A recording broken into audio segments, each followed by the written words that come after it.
Hey hello everyone, আমি মৌসুমি সম্পূর্ণ চ্যানেলে সকলকে স্বাগত জানাই। আজকের একটা রেসিপি তোমাদের সাথে শেয়ার করব।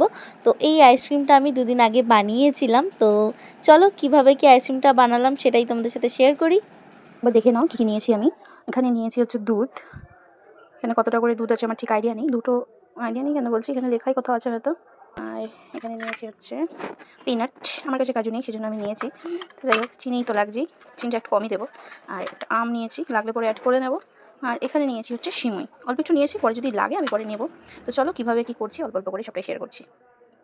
ফার্স্টে আমি সিমুইটাকে হালকা রোস্ট করে নেবো, যেহেতু এটা কাঁচা সিমুই।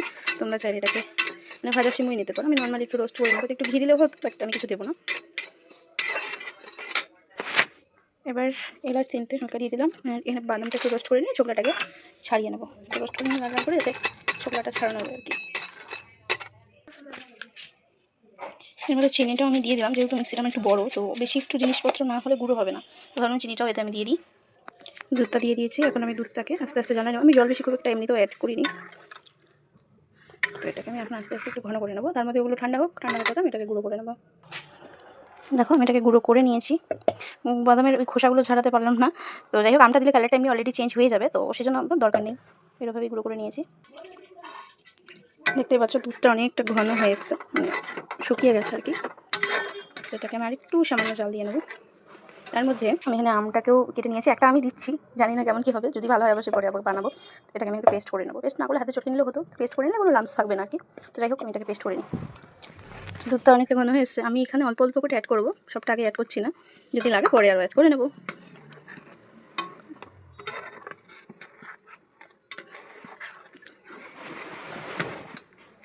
চিনিটা আমার একটু বুঝে শুনে দিতে হবে, দেওয়ার সাথে সাথে এটা ঘন হয়ে যাবে। দেখো আমের পাল্পটাকে আমি একটু জ্বালিয়ে নেবো, কারণ আমি জানি না জামটা মিষ্টি কিনা। তো যাই হোক তবুও একটু জ্বালিয়ে নিচ্ছি, যাতে দুধটা কেটে না যায় আর বিচ্ছিরি মতো না লাগে, এভাবে যেন একটু জ্বালিয়ে নিচ্ছি। পাল্পটা আর ওই ক্ষীরটাকে আমি আবার মিক্সিতে দিয়েছি, হালকা ঠান্ডা হয়েছে, এটাকে আমি এখন আরেকবার মিক্সি করে নেবো। এটাকে আমি এখন মিক্সি করে নিয়েছি, এটা হালকা ঠান্ডাও আছে। তো এটা আমি এখন ছোটো ছোটো কাপে সেট করে নেবো। আইসক্রিমগুলোকে তখন সেট করে নিয়েছি, এখন এটা ফ্রিজে ঢুকিয়ে দিব। এটা আজকে খাওয়ার মতো নয়, কালকে যখন ঠিকঠাকভাবে সেট হয়ে যাবে তো কালকে তোমাদের সাথে শেয়ার করবো ফাইনাল কী হলো আর কি। কালকে আইসক্রিমটা বানিয়েছিলাম, বলেছিলাম শেয়ার করব। তো চলো আমি একটা বের করি। আমি অনেকটা বেশিতে দিয়ে রেখেছিলাম, মনে হয় এরকম না, নিচে জিনিসগুলো শুদ্ধ জমে গেছে। তো এটা আমি বের করছি না, আমি এখান থেকে একটা বের করছি। চলো এবার টেস্ট করে দেখা যাক কীরকম। আমি দুটো করে স্টিক দিয়েছিলাম, মানে এই চামচগুলো, তাতে একটু শক্তপোক্ত হয়। খুলছে না, খুলছে না, জানি না। আমি এমনি নর্মালি একটু টেস্ট করে দেখেছিলাম, মানে ভালো লেগেছে। এখন জানি না এটা আইসক্রিম জমার পরে কতটা দেখতে ঠিক ওই কুলফি আইসক্রিমগুলো হয় না, ওরমটা হয়েছে কিন্তু একদম। আর পুরো দেখো একটুও নেই, মানে পুরোটা ভালো মতোভাবে সেট হয়েছে। এত ঠান্ডা খাওয়া আমার উচিত নয়, তবুও রোজ আমি ঠান্ডা খেয়েই চলেছি। চলো এটাকে টেস্ট করে বলছি যে কেমন টেস্ট হয়েছে। কেমন টেস্টের উপরে ডিপেন্ড করছে তোমরা বাড়িতে ট্রাই করবে কিনা। তো চলো,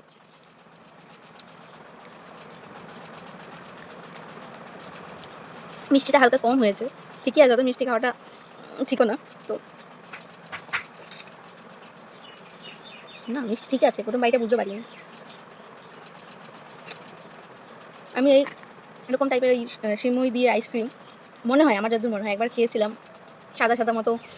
ওটার মধ্যে আমার মনে হয় যে বেশি পরিমাণে সিমুই দুধের মধ্যে জাল দিয়ে সেটাকে আইসক্রিম বানানো হয়েছিল, কিনে খেয়েছিলাম অনেক ছোটোবেলায়। আমি সেই থেকে আমার একটা আইডিয়া ভেবেছিলাম যেরকমটাই হয় বা কিছু একটা, সেই জন্য আমি আইডিয়া থেকে সিমুইটাকে গুঁড়ো করে দিয়েছি। অন্য কিছু দিলেও হয়তো হতো, কিন্তু সিমুইটা দিয়েছি, ভালো লাগছে। তোমরা ট্রাই করো, কেমন লাগলো ভিডিওটা অবশ্যই কমেন্টে জানিও।